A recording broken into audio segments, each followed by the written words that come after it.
ألم تر إلى الملأ من بني إسرائيل من بعد موسى إذ قالوا لنبي لهم ابعث لنا ملكا نقاتل في سبيل الله قال هل عسيتم إن كتب عليكم القتال ألا تقاتلوا قالوا وما لنا ألا نقاتل في سبيل الله وقد أخرجنا من ديارنا وأبنائنا فلما كتب عليهم القتال تولوا إلا قليلا منهم والله عليم بالظالمين وقال لهم نبيهم إن الله قد بعث لكم طالوت ملكا قالوا أنى يكون له الملك علينا ونحن أحق بالملك منه ولم يؤت سعة من المال قال إن الله اصطفاه عليكم وزاده بسطة في العلم والجسم والله يؤتي ملكه من يشاء والله واسع عليم وقال لهم نبيهم إن آية ملكه أن يأتيكم التابوت فيه سكينة من ربكم وبقية مما ترك آل موسى وآل هارون تحمله الملائكة إن في ذلك لآية لكم إن كنتم مؤمنين فلما فصل طالوت بالجنود قال إن الله مبتليكم بنهر فمن شرب منه فليس مني ومن لم يطعمه فإنه مني إلا من اغترف غرفة بيده فشربوا منه إلا قليلا منهم فلما جاوزه هو والذين آمنوا معه قالوا لا طاقة لنا اليوم بجالوت وجنوده قال الذين يظنون أنهم ملاقو الله كم من فئة قليلة غلبت فئة كثيرة بإذن الله والله مع الصابرين ولما برزوا لجالوت وجنوده قالوا ربنا أفرغ علينا صبرا وثبت أقدامنا وانصرنا على القوم الكافرين فهزموهم بإذن الله وقتل داود جالوت وآتاه الله الملك والحكمة وعلمه مما يشاء ولولا دفع الله الناس بعضهم ببعض لفسدت الأرض ولكن الله ذو فضل على العالمين تلك آيات الله نتلوها عليك بالحق وإنك لمن المرسلين تلك الرسل فضلنا بعضهم على بعض منهم من كلم الله ورفع بعضهم درجات وآتينا عيسى ابن مريم البينات وأيدناه بروح القدس ولو شاء الله ما اقتتل الذين من بعدهم من بعد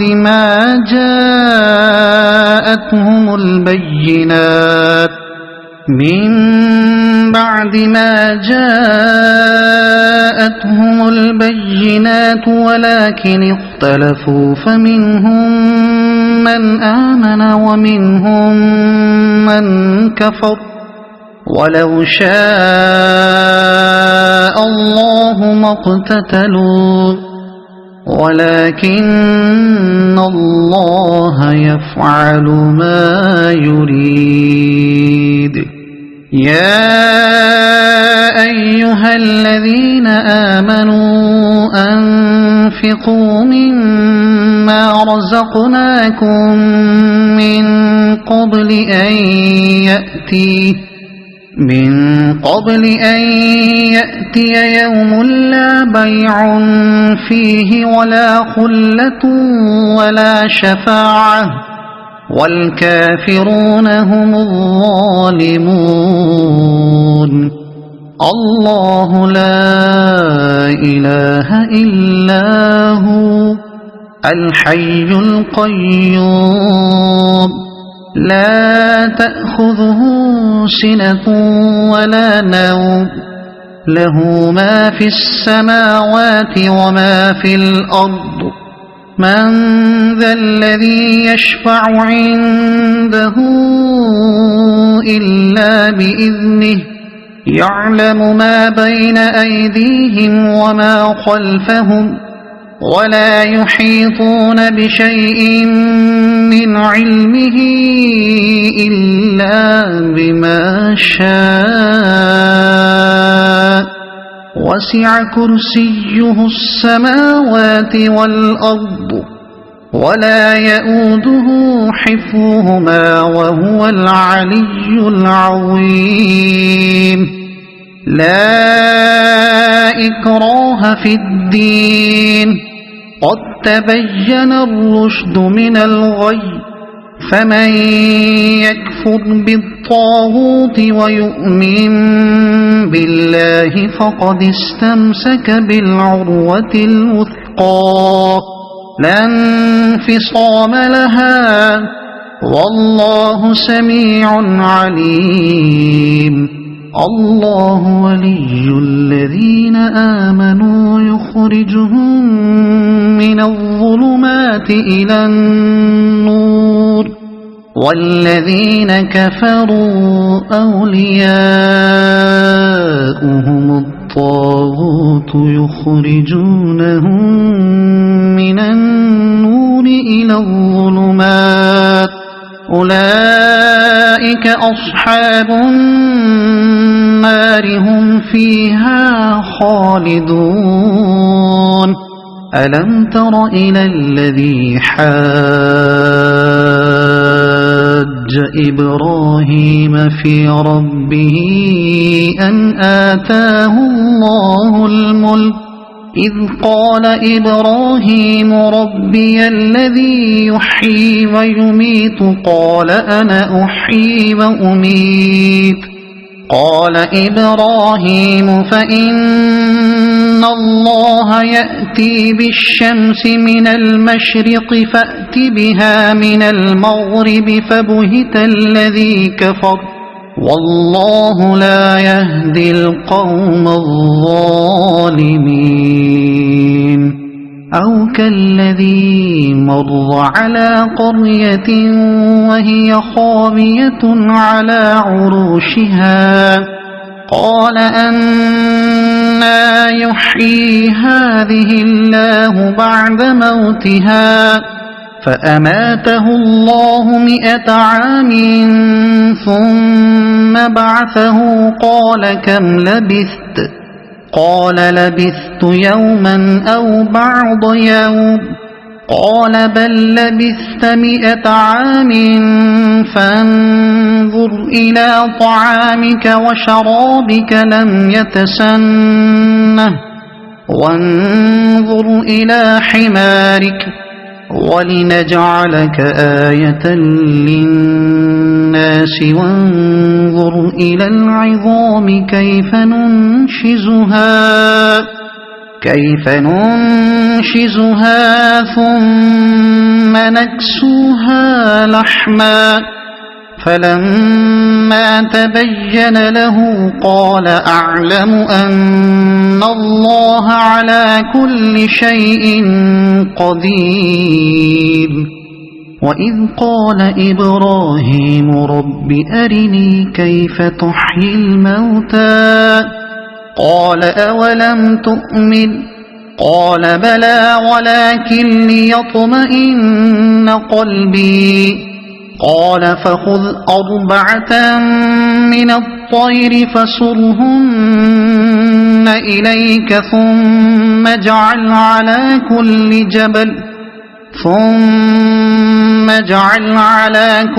جبل منهن جزءا ثم ادعهن يأتينك سعيا واعلم أن الله عزيز حكيم مثل الذين ينفقون أموالهم في سبيل الله كمثل حبة أنبتت 7 سنابل في كل سنبلة 100 حبة والله يضاعف لمن يشاء والله واسع عليم الذين ينفقون أموالهم في سبيل الله ثم لا يتبعون ما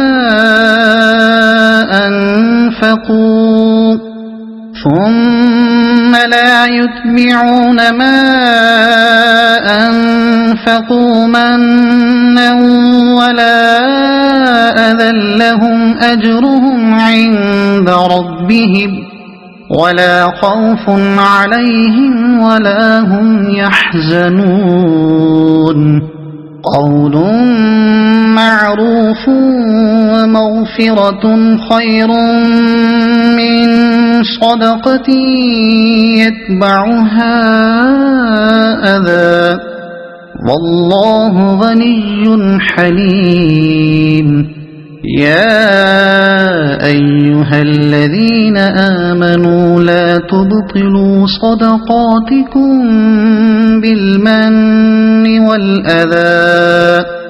بالمن والأذى كالذي ينفق ماله رئاء الناس ولا يؤمن بالله واليوم الآخر فمثله كمثل صفوان عليه تراب فأصابه وابل فتركه صلدا لا يقدرون على شيء مما كسبوا والله لا يهدي القوم الكافرين ومثل الذين ينفقون أموالهم ابتغاء مرضات الله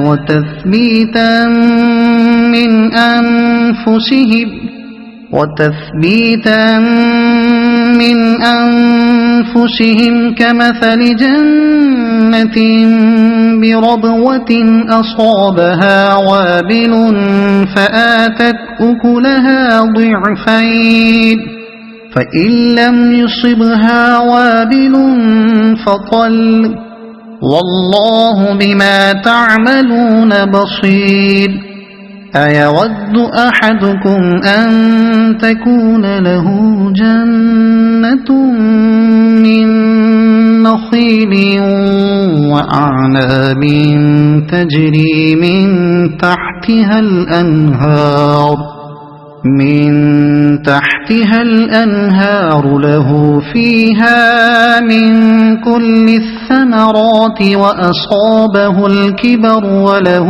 ذرية ضعفاء فأصابها إعصار فيه نار فاحترقت كذلك يبين الله لكم الآيات لعلكم تتفكرون يا أيها الذين آمنوا أنفقوا من طيبات ما كسبتم ومما أخرجنا لكم من الأرض ولا تيمموا الخبيث منه تنفقون ولستم بآخذيه إلا أن تغمضوا فيه واعلموا أن الله غني حميد الشيطان يعدكم الفقر ويأمركم بالفحشاء والله يعدكم مغفرة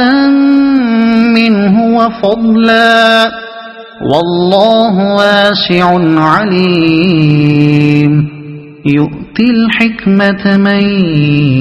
يشاء ومن يؤت الحكمة فقد أوتي خيرا كثيرا وما يذكر إلا أولو الألباب وما أنفقتم من نفقة أو نذرتم من نذر فإن الله يعلمه وما للظالمين من أنصار إن تبدوا الصدقات فنعما هي وإن تخفوها وتؤتوها الفقراء فهو خير لكم ويكفر عنكم من سيئاتكم والله بما تعملون خبير ليس عليك هداهم ولكن الله يهدي من يشاء وما تنفقوا من خير فلأنفسكم وما تنفقون إلا ابتغاء وجه الله وما تنفقوا من خير يوفى إليكم وأنتم لا تظلمون للفقراء الذين أحصروا في سبيل الله لا يستطيعون ضربا في الأرض يحسبهم الجاهل أغنياء من التعفف تعرفهم بسيماهم لا يسألون الناس إلحافا وما تنفقوا من خير فإن الله به عليم الذين ينفقون أموالهم بالليل والنهار سرا وعلانية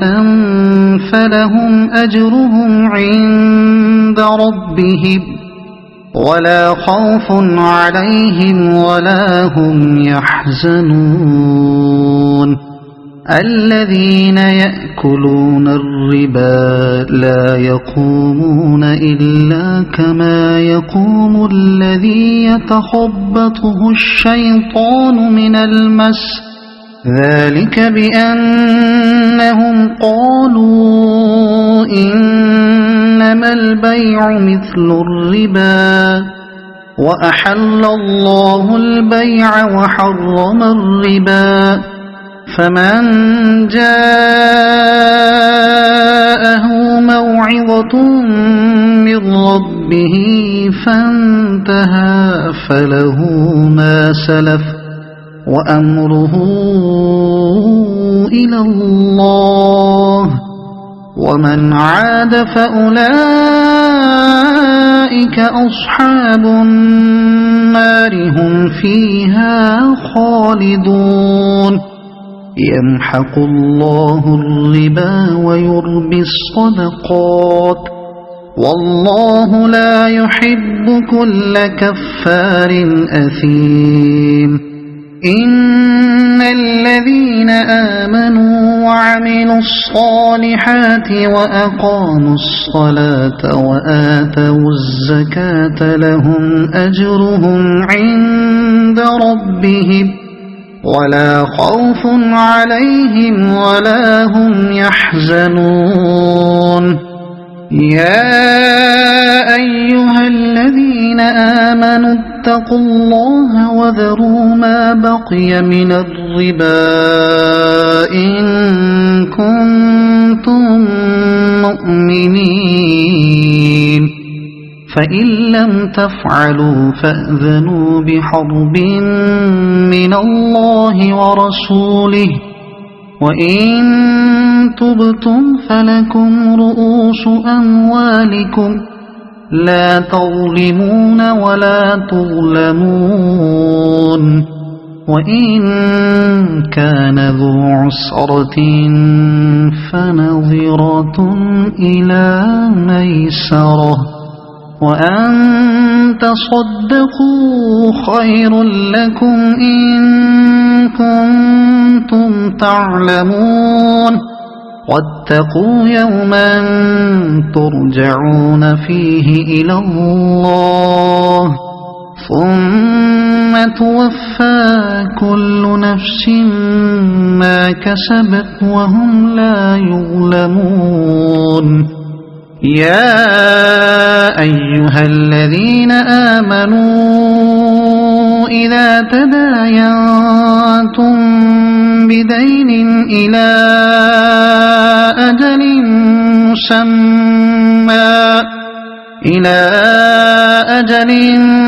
مسمى فاكتبوه وليكتب بينكم كاتب بالعدل ولا يأب كاتب أن يكتب كما علمه الله فليكتب وليملل الذي عليه الحق وليتق الله ربه ولا يبخس منه شيئا فإن كان الذي عليه الحق سفيها أو ضعيفا أو لا يستطيع أن يمل هو فليملل وليه بالعدل واستشهدوا شهيدين من رجالكم فإن لم يكونا رجلين فرجل وامرأتان ممن ترضون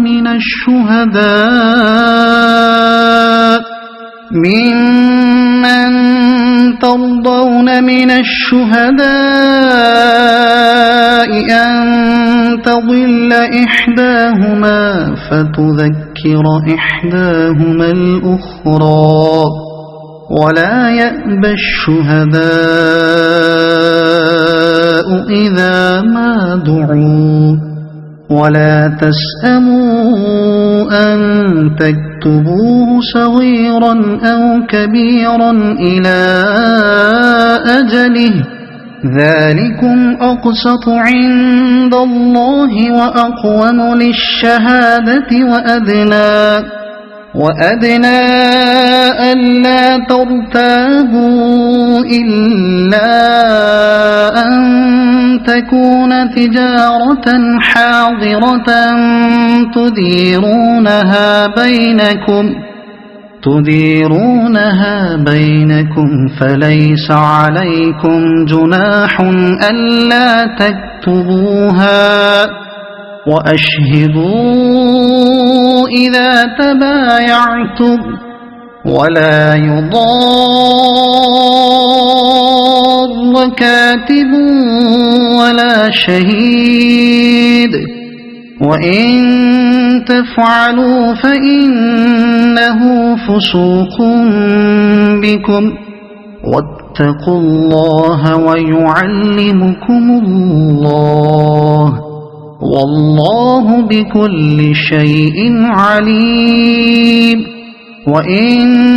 كنتم على سفر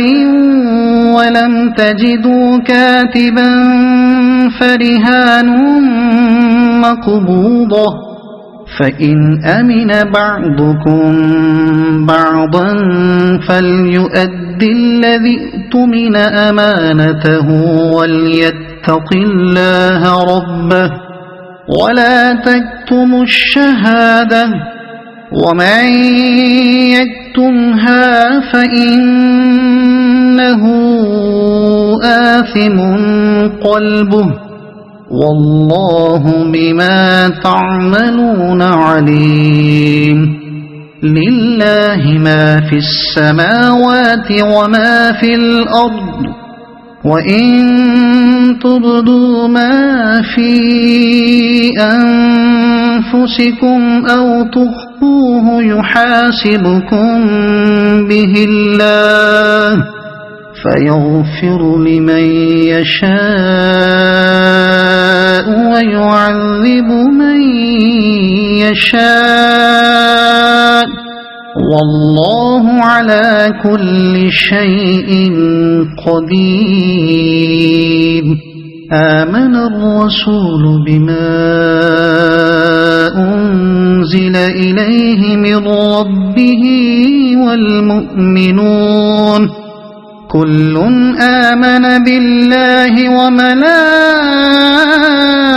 وملائكته وكتبه ورسله لا نفرق بين أحد من رسله وقالوا سمعنا وأطعنا غفرانك ربنا وإليك المصير لا يكلف الله نفسا إلا وسعها لها ما كسبت وعليها ما اكتسبت ربنا لا تؤاخذنا إن نسينا أو أخطأنا ربنا ولا تحمل علينا إصرا كما حملته على الذين من قبلنا ربنا ولا تحملنا ما لا طاقة لنا به واعف عنا واغفر لنا وارحمنا أنت مولانا فانصرنا على القوم الكافرين صدق الله العظيم.